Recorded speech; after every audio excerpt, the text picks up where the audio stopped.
Hey guys, Matt, IronTrap Garage, and we are working on the free T again. So I've been doing a ton of work on getting the frame ready. In the last couple of videos you've seen where we were doing welding and stripping of paint and grinding and smoothing, and finally we are ready to start spraying some paint on this. So what we're going to do first is lay down some Eastwood rust encapsulated platinum.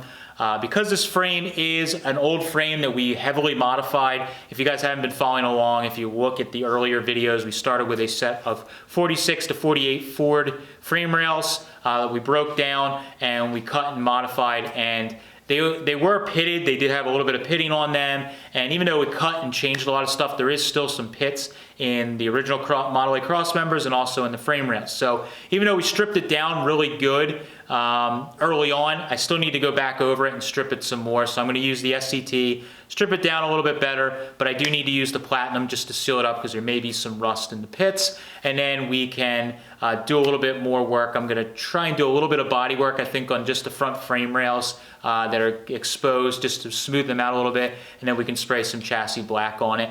I'm going to be doing basically all the work. So when we did the body work videos, you saw that we had Mike number 2 helping me do body work and actually spraying the car. I have little experience with paint gun spraying. I'm still very, very much a beginner. So Mike's going to kind of coach me through it, but I'm going to do all the spraying of the frame myself, which should be pretty fun. And hopefully I don't make a bunch of blobs and runs in the frame, but who knows? We'll see. I'll figure it out along the way. So I'm going to work on starting and getting it stripped down, and we'll see where we go.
After Matt completed stripping the frame with the Eastwood SCT, he then applied fast etch to dissolve any rust left within the pits on the frame.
Once completed with the smoothing of the frame, Matt applied Eastwood's 2K urethane primer to seal up the bodywork.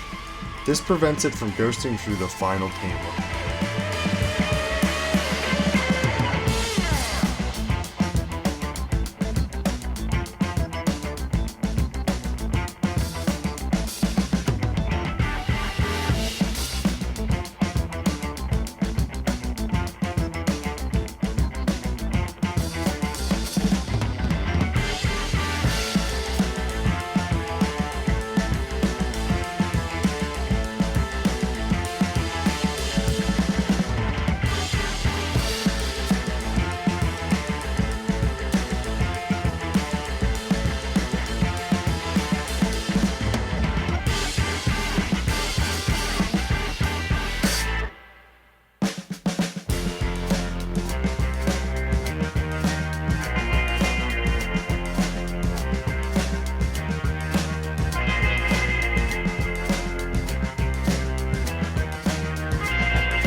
Just turn it to top and bottom. Wherever feels Alright. comfy. You're good to go.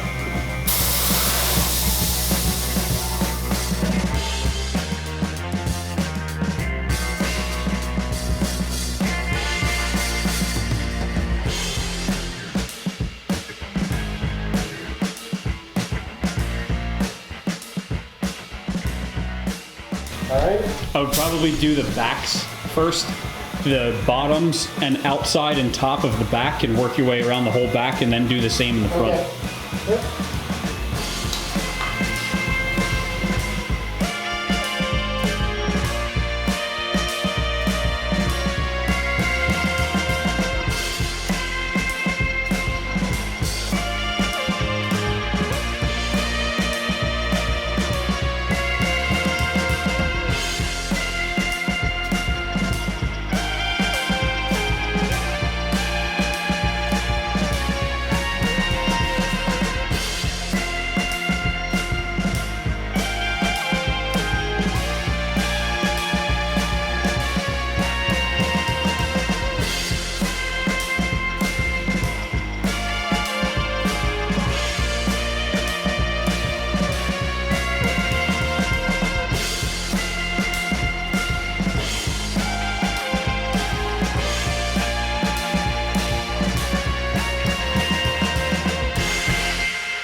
All right, so I just got done spraying it. The paint's still a little wet, but it actually went pretty well. I learned a lot with spraying the encapsulator to kind of get my technique down. Mike definitely helped me with kind of my plan of attack for spraying it. That was a big thing that I've sprayed before, but just kind of like primer and some little things here and there, but spraying a larger piece that has all these details, you definitely have to plan out how you're walking the part, and that kind of gave me an idea for spraying the chassis black. With some tips, I was able to spray the inside first and then kind of work my way around. By the end, I felt like I kind of knew what I was doing when I was spraying. So came out pretty good. Biggest thing is I didn't make any giant messy runs because it is a satin color or finish. There's no like buffing it out like I would with a gloss coat. So that is a little stressful. I'm sure there's some spots that maybe it's a little more glossy than others because of my technique, but overall I'm really happy with it. The little bit of body filler work that I did of smoothing in the front really made it look nice and smooth. I'm happy with it. And now once we can let this dry, we can take it down. I need to work on doing the same process for all the suspension parts. So Mike, number one, has been working on blasting parts for me when he gets time in between his day-to-day. So we hopefully should be doing the same process to all the wishbones, the brake drums, the brake backing plates, all that stuff. Once all that's painted, put it together as a roller again, start running brake lines, all that stuff, which will be really fun. If there's any part of the process that you guys would like to see a specific video on, like making brake lines or plumbing things or any of that stuff, definitely drop us a comment down below because we may graze over it. But if you guys want to see it, we'll do a separate video on it, whether it's bleeding the brakes or building the backing plates up or any of that stuff, or assembling the front axle. Drop us a comment because we can do a video on it. Otherwise, we'll just kind of keep moving along like we are, doing these kind of vlog style updates. So that's all I have for this one. As always, we do videos on Tuesdays, Fridays, and Sundays. Thank you guys for watching. Definitely subscribe if you haven't. Catch you later.